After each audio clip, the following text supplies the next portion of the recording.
जब बाबा जी ने मैया को प्रवचन दिया, बताइए वो यशोदा मैया अपड़ गंवार है और तर्क क्या देती है, ए बाबा तू तो निर्गुण निराकार का उपासक है, अलख अलख बोलने वाला, तो जो अलख अलख बोल रहा है वो देखेगा कैसे?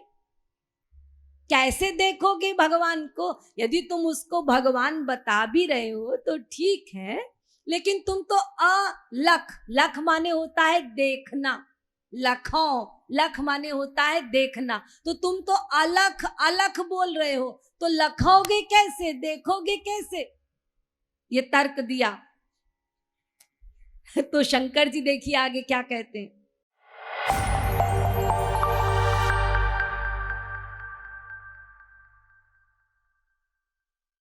सारे ब्रज में धूम मची है, स्वयं श्री कृष्ण अवतरित हुए हैं। देवकी एवं यशोदा दोनों ने साधना की थी।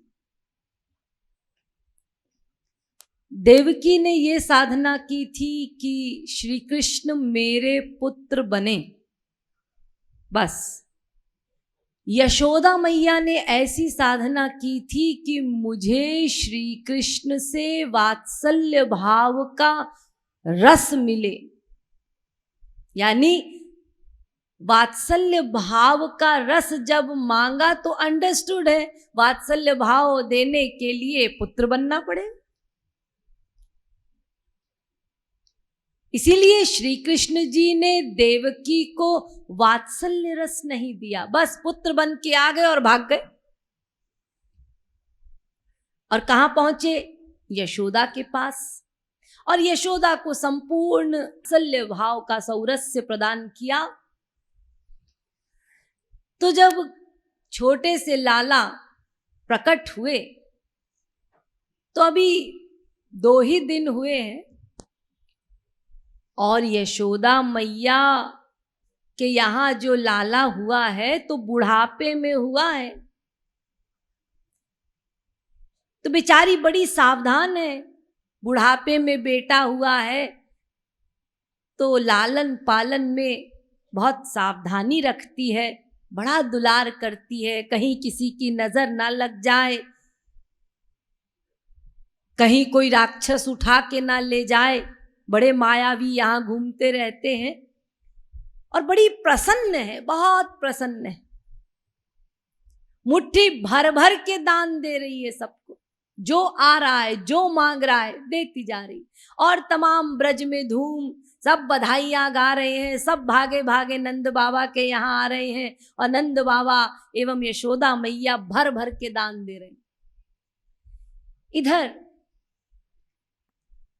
कि बाल रूप का दर्शन गोलोक में नहीं होता, क्योंकि गोलोक में बाल लीलाएं नहीं, इसीलिए जब भगवान अवतरित होते हैं तो भगवान जब लीला पृथ्वी लोक में प्रारंभ करते हैं तो बाल लीला से करते हैं। प्रभु मुस्काना रोदन ठाना, यहां से लीला प्रारंभ होती। तो इन बाल लीलाओं का दर्शन करने के लिए शंकर, ब्रह्मा, नारद आदि सब अपना धाम छोड़ छोड़ कर आते हैं, क्योंकि ये लीलाएं तो यहीं मृत्युलोक में देखने को मिलेंगी, गोलोक में तो ये लीला है नहीं। तो जब शंकर जी को पता चला कि मेरे प्रभु ब्रज में आए हैं और फिर बाल रूप है, तो मेरा परम सौभाग्य, मैं तो दर्शन करने जाऊंगा छोटे से लाला का। तो शंकर जी ने जोगी का भेष धारण किया, जोगी बनकर गए, ताकि वो यशोदा मैया शंकर जी को पहचान ना ले, और मैं जोगी बन के जाऊंगा तो मुझे आसानी से दर्शन करा देगी। अब वो अपनी तरफ से तो बेचारे जोगी बनकर आ गए, लेकिन ना तो उनको पहनने का ठिकाना है उनका कोई, जो मिला लपेट लिया, भस्म लगा ली। तो बड़ा विचित्र भेष बनाकर आए, माथे पर चंद्रमा, गले में मुंडमाल और शीश गंग जलधार, और गंगा जी निकल रही और जोगी बनकर आ गए। अब द्वार पर खड़े हैं, मैया भागी भागी आती हैं, क्योंकि ब्रजांगनाओं ने आकर बताया कि कोई बाहर अलख अलख पुकार रहा है और बड़ा पहुंचा हुआ जोगी दिखाई पड़ता है। तो जाओ जाओ दर्शन कराओ भाई, और जो मांगे सो दे देना। यशोदा मैया भागती हुई बाहर गई। अब जोगी जी हैं तो स्वाभाविक है, हम गृहस्थियों के यहाँ जब कोई बाबा आता है तो हम गृहस्थी क्या करते हैं, तुरंत प्रणाम करते हैं, उनके चरण धोते हैं, भाई हमारे घर आ रहे हैं, हमारा घर पवित्र कर रहे हैं संत। तो जैसे ही यशोदा मैया ने शंकर जी को देखा तो देखते ही शंकर जी को प्रणाम किया, बाबा है। अब शंकर जी सोचने लगे, भाई मुझे बाबा देखकर इसने प्रणाम तो कर दिया, अब मैं जवाब में क्या करूं, क्योंकि प्रणाम तो मैं नहीं कर सकता। यदि मैं प्रणाम करूंगा तो यशोदा मैया पूछेंगी आप बाबा हैं। बाबा जी लोग तो प्रणाम नहीं करते, गृहस्थी ना बाबा को प्रणाम करते हैं, बाबा प्रणाम क्यों करने लगे।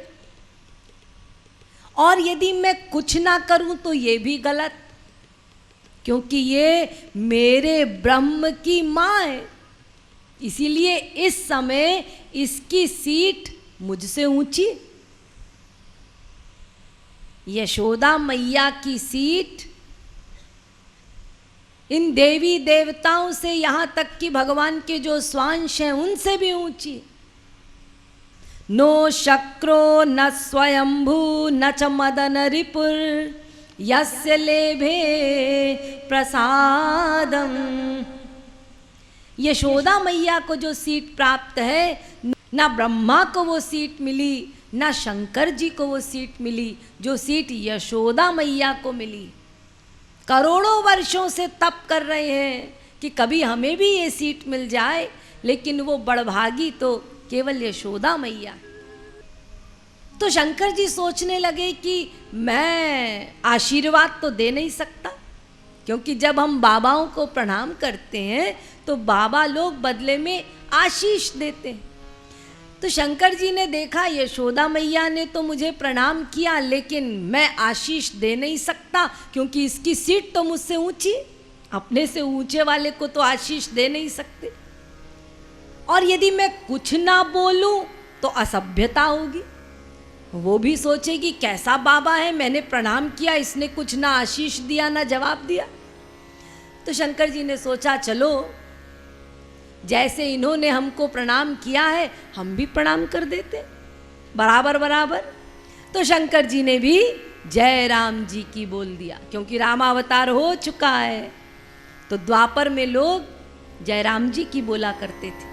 तो शंकर जी ने यशोदा मैया को भी आशीर्वाद नहीं दिया, जय राम जी की किया, यानी उनकी मर्यादा का ध्यान रखा। बड़ा मंगल भेष है इसका बाबा का, सारे शरीर में सांप भुजंग लिपटे हुए। अरे कोई भी देखे तो डर जाए, और वो जो भुजंग है वो कोई साधारण भुजंग तो है नहीं, हम लोग तो एक रबड़ के सांप को देख के डर जाते हैं, और फिर इसी मृत्यु लोक का कोई भयंकर सांप आ जाए तो बेहोश हो जाए। लेकिन वो सब तो माया से परे वाले दिव्य सांप है, क्या कोई देखेगा उसको, देखते ही हार्ट फेल हो जाएगा। तो शरीर में भुजंग लिपटा हुआ है, जोगी बाबा गोरे रंग के हैं और शरीर पे भुजंग लिपटे हुए हैं। तो मैया ने पूछा बाबा जी आपका नाम क्या है और आपका ठौर ठिकाना क्या है, कहां से आए हैं आप। तो बड़े प्रेम से कहते हैं अरे मैया मेरा नाम शंभू है, शंभू, और मैं कैलाश से आया हूं। तो मैया कहती है भाई बड़ी दूर से आया है ये बाबा, है तो अमंगल भेषधारी लेकिन कैलाश से आया है। तो दौड़ती हुई सत्कार करने को पहुंच गई कि आइए आइए आइए हमारा भी घर पवित्र कीजिए। मैया ने कहा हे अमंगल भेषधारी बाबा जी, तुम तो अमंगल भेष वाले हो, लेकिन मेरे यहां मंगलमय सुकुमार हुआ है। अभी अभी कुछ ही दिन हुए हैं मेरा पुत्र पैदा हुआ है, इसीलिए मैं बड़ी प्रसन्न हूं। और जानते हो इसी प्रसन्नता में सारे ब्रज भर में मैंने मुट्ठी भर भर के दान दिया है। बाबा जी तुमको कुछ चाहिए मांग लो, जो मांगोगे सो दूंगी, क्या चाहिए। जोगी बाबा ने कहा, जब मैया ने कहा कि देखो मैं बहुत प्रसन्न हूं, जो मांगना है मांग लो, आज जो तुम मांगोगे मैं दे दूंगी। अच्छा मोतियों से भरा हुआ थाल दे दूं? जोगी बाबा ने कहा देख मैया, मैं बड़ी दूर कैलाश से आया और देख तो रही है मैं जोगी हूं। अरे जिसने संसार छोड़ दिया तो उसे संसार दे रही है, मुझे ये संसार का सामान नहीं चाहिए। ये माणिक मोती तू अपने पास रख, मैं जोगी बाबा घर घर भीख मांगता हूं, जो मिलता है खा लेता हूं, इसी में सुखी हूं। लेकिन मांगने तो मैं आया हूं, परंतु जो तू दे रही है वो नहीं चाहिए, मैं संसार मांगने नहीं आया। मैया मैं तो कुछ निवेदन करने आया, विनय करता हूं, निवेदन करता हूं, क्योंकि जब तक तू कृपा नहीं करेगी मेरा काम नहीं बनेगा। इसलिए हे मैया आज मुझ पर कृपा कर दे। अब मैया सोच रही है कैसा बाबा है ये। अरे बाबा ना गृहस्थियों पर कृपा करते हैं, गृहस्थी क्या कृपा करेगा बाबा पर। ये उल्टी गंगा कब से बहने लग गई। लेकिन बातें कुछ ऐसी है, क्योंकि आज जो ये बाबा मांगने जा रहे हैं ना, वो बिना मैया के कृपा के बात बनेगी नहीं, वो अच्छी तरह शंकर जी जानते हैं। तो मैया ने कहा क्या चाहिए। भाई मेरे बस की बात होगी तो मैं जरूर पूरी करूंगी, मैं इतनी प्रसन्न हूं, बोलो क्या चाहिए। गौ दान में दे दूं, 9 लाख गाय हैं मेरे यहां, गैया चाहिए, दूध माखन मणिया। अरे नहीं नहीं बताया तो ना कि मुझे संसार नहीं चाहिए, तो फिर क्या चाहिए। मैया मैं इतनी दूर से एक ही अभिलाषा लेकर आया हूं, जो मैंने सुना है कि तेरे यहां जो लाला हुआ है ना, हाँ हाँ इसीलिए तो मैं खुश हूं, बस उसी लाला के एक बार दर्शन करा दे। मैं एक बार इन नेत्रों से जी भर कर उसे देखना चाहता हूं, बस देख लूंगा चला जाऊंगा, और कुछ नहीं चाहता। अरे बाबा तेरे इस अमंगल भेष को देखकर तो मैं घबरा रही हूं, मेरा तो अभी छोटा सा लाला है, तेरे इस अमंगल भेष को देखकर तो मेरा लाला डर जाएगा, मैं उसका दर्शन नहीं करा सकती, मैं नहीं दिखा सकती उसको। तो बाबा ने कहा तू तो कहती थी जो मांगोगे सो दूंगी, और अब तू मुकर रही है। तूने कहा था ना कि जो तुम मांगोगे मैं दूंगी, मैं आज बहुत प्रसन्न हूं, और अब जो मैं मांग रहा हूं तो तू देती नहीं, मना करती है। मैया मन ही मन सोचने लगी, अरे बाबा है बाबा, कहीं श्राप ना दे दे। घबरा भी रही है, क्या भरोसा इसका, मैंने इसकी बात नहीं मानी तो श्राप दे देगा। लेकिन फिर सोचती है अरे अधिक से अधिक क्या करेगा, मेरे प्राण ले लेगा ना, ले ले, लेकिन मैं अपने लाला के दर्शन नहीं कराऊंगी। तो मैया ने साफ कोरा जवाब दे दिया कि देख बाबा मेरा लाला बड़ा छोटा सा है और अभी अभी पैदा हुआ है और तेरा इतना अमंगल भेष है, मेरा लाला घबरा जाएगा और जो रोना शुरू करेगा तो फिर उसका रोना बंद ही नहीं होगा, इसीलिए मैं अपने लाला के दर्शन नहीं करा सकती। साफ मना कर दिया। अब शंकर जी सोचने लगे, ऐसे तो ये मैया मानने वाली है नहीं, तो शंकर जी ने सोचा अब कुछ प्रवचन देना पड़ेगा, शास्त्रों की बातें बतलानी पड़ेगी, तब इसकी बुद्धि में कोई बात बैठेगी। तो लो जी, शंकर जी मैया को उपदेश देने लगे। पहला उपदेश दिया, अरे जिसको तू अपना लाला कह रही है ना, ये किसी से डरता वरता नहीं है, स्वयं डर इससे कांपता है। भयादस्याग्निस्तपति भया तपति सूर्य भयादिन्द्रश्च वायुश्च मृत्युर्धावति पंचमः। ये क्या किसी से डरेगा, ये तो कालात्मा है। जिसको तू अपना लाला बता रही है ना, ये स्वयं सगुण साकार ब्रह्म है, भगवान। ये किसी से नहीं डरता।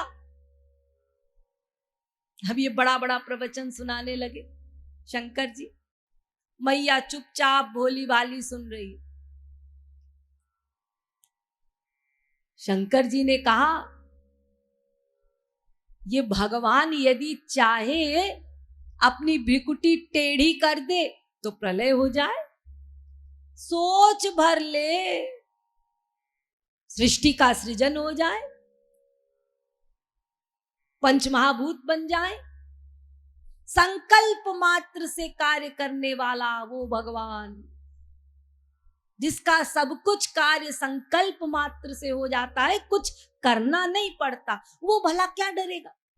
तो इसीलिए मेरी बात मान ले, ये लाला नहीं है तेरा, ये बना है, एक्टिंग कर रहा है, वास्तव में ये भगवान है। इसीलिए एक बार मुझे मेरे भगवान से मिला दे, मुझे एक बार दर्शन करा दे। जब बाबा जी ने मैया को प्रवचन दिया, बताइए वो यशोदा मैया अपड़ गंवार है और तर्क क्या देती है, ए बाबा क्या कह रहा है तू, अलख अलख, यानी तू तो निर्गुण निराकार का उपासक है, अलख अलख बोलने वाला। तो जो अलख अलख बोल रहा है वो देखेगा कैसे, कैसे देखोगे भगवान को। यदि तुम उसको भगवान बता भी रहे हो तो ठीक है, लेकिन तुम तो अलख, लख माने होता है देखना, लखों, लख माने होता है देखना, तो तुम तो अलख अलख बोल रहे हो, तो लखोगे कैसे, देखोगे कैसे, ये तर्क दिया। तो शंकर जी देखिए आगे क्या कहते हैं। शंकर जी कहते हैं, अरे मैं अलख अलख नहीं बोल रहा हूं, आलख आलख, आ और देख ले, आ और देख ले। तो शंकर जी की विकलता को देखकर बड़े विकल हो रहे थे दर्शनों के लिए, नेत्रों से झरझर आंसू बह रहे हैं कि एक बार तो कह दे मैया कि ठीक है मैं दर्शन करा देती हूं। विकल नेत्रों से मैया की ओर देख रहे हैं, नेत्रों से झरझर आंसू बह रहे हैं। मैया को दया आ गई कि ये बाबा है बड़ा चतुर, बड़ी चतुराई से इसने मेरे हृदय को जीत लिया। मैया ने कहा, ठीक है बाबा, बड़ी दूर से आए हो तो मैं दूर ही दूर से तुम्हें दर्शन करा दूंगी। मैया भीतर गई और लाला को अपनी गोद में ले आई और शंकर जी को लाला के दर्शन करवा दिए। बस दोनों के नेत्र एक दूसरे से मिल गए, भक्त के नेत्र भगवान से मिल गए, भगवान के नयन भक्त से मिल गए, बस बात बन गई और शंकर जी विभोर हो गए और कैलाश को लौट चले।